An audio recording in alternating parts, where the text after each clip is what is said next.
আসসালামু আলাইকুম রহমতুল্লাহ।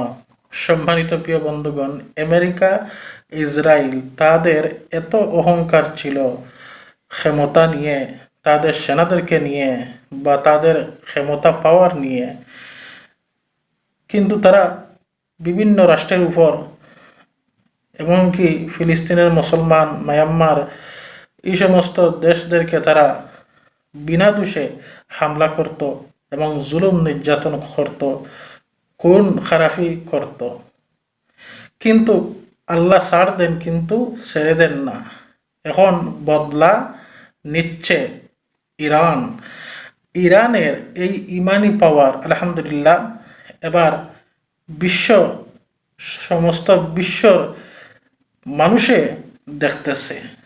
সম্মানিত প্রিয় বন্ধুগণ, আমেরিকা ডোনাল্ড ট্রাম্প প্রেসিডেন্ট, তিনি খুব গর্ব করে বলতেন যে আমার সেনারা এই করতে পারে, সেকেন্ডের সাথে একটা দেশ মাটির সাথে মিশিয়ে দিতে পারে, এই করতে পারে, সেই করতে পারে। কিন্তু আজ কোথায় তারা? এখন দেখা যায় যুদ্ধ ছেড়ে যেমন তারা গড়তে লুকাতে চাইতেছে। আমেরিকা আমেরিকা বলতো না যে তাদের সুপার পাওয়ার, কিন্তু আমাদের এই মুসলিমের বর্তমান যুগের বিশ্বের নেতা আলী খামেনি সাহেব, তিনি বলতেন যে সুপার পাওয়ার হচ্ছে একমাত্র আল্লাহ।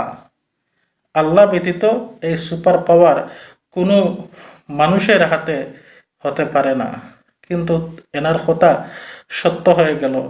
ইমানি মানুষদের ইমানি কথাবার্তা আল্লাহ তাআলা কবুল করে নিয়েছেন। দেখবেন আলহামদুলিল্লাহ ইরান জয়লাভ করবে এবং গোটা মুসলমান জগৎ ইনশাল্লাহ জয়লাভ করবে। আজ হোক কাল হোক, দেখবেন গোটা বিশ্ব একদিন মুসলমানদের নেতৃত্বে আসবে ইনশাল্লাহ। বাংলাদেশ জামাত ইসলাম ইনকিলাব জিন্দাবাদ।